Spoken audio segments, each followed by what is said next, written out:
مسلمان کسی بھی حالت میں نقصان میں نہیں ہے۔ اگر مسلمان کے اوپر کوئی غمی آتی ہے، کوئی بیماری آتی ہے، کوئی پریشانی آتی ہے، تو وہ اس کے لیے آزمائش ہے۔ جیسے آزمائش تو اللہ رب العزت اپنے برگزیدہ بندے انبیاء علیہ الصلوۃ والسلام کے اوپر بھیجا کرتے تھے۔ اس سے پتہ چلتا ہے کہ جو بندہ اللہ کے جتنا قریب ہے وہ اتنا زیادہ اللہ اس کو آزمائیں گے۔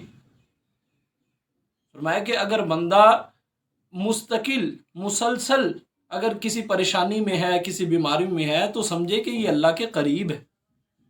آپ صلی اللہ علیہ وسلم نے ارشاد فرمایا، ترمذی کی حدیث ہے، کہ جو بندہ جس بندے کو اللہ رب العزت اس کے مال، اس کی جان، اس کی اولاد کے ساتھ آزماتے ہیں، اور اس آزمائش سے گزر کر وہ اللہ کو جا ملتا ہے، یعنی مرنے کے بعد اللہ سے ملاقات ہوتی ہے، تو اس حال میں ہوتا ہے کہ اس کے سارے گناہ جو ہے ختم ہو چکے ہوتے ہیں۔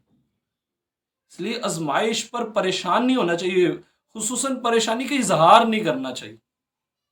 مسئلہ تب بگڑ جاتا ہے کہ جب یہ بندہ اللہ کو اپنے پریشانی بتانے کی بجائے اپنے لوگوں کے سامنے اپنے پریشانیاں رکھتے ہیں۔ لوگ بھلا بندے کی پریشانی کوئی دور کر سکتے ہیں؟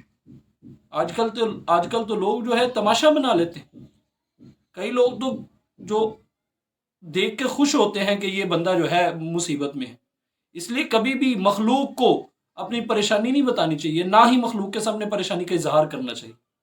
ایک دوسری حدیث طبرانی میں آتی ہے، آپ صلی اللہ علیہ وسلم ابو امامہ بہلی رضی اللہ تعالیٰ عنہ روایت کرتے ہیں کہ آپ صلی اللہ علیہ وسلم نے ارشاد فرمایا، جس کا مفہوم یہ ہے کہ مسلمان جب جو ہے بیماری کی وجہ سے آزمایا جاتا ہے، اور جب وہ صحت یاب ہو جاتا ہے، تو صحت یاب اس حالت میں ہوتا ہے کہ اللہ رب العزت اس کے گزشتہ سارے گناہ مٹا چکے ہوتے ہیں، ختم کر چکے ہوتے ہیں۔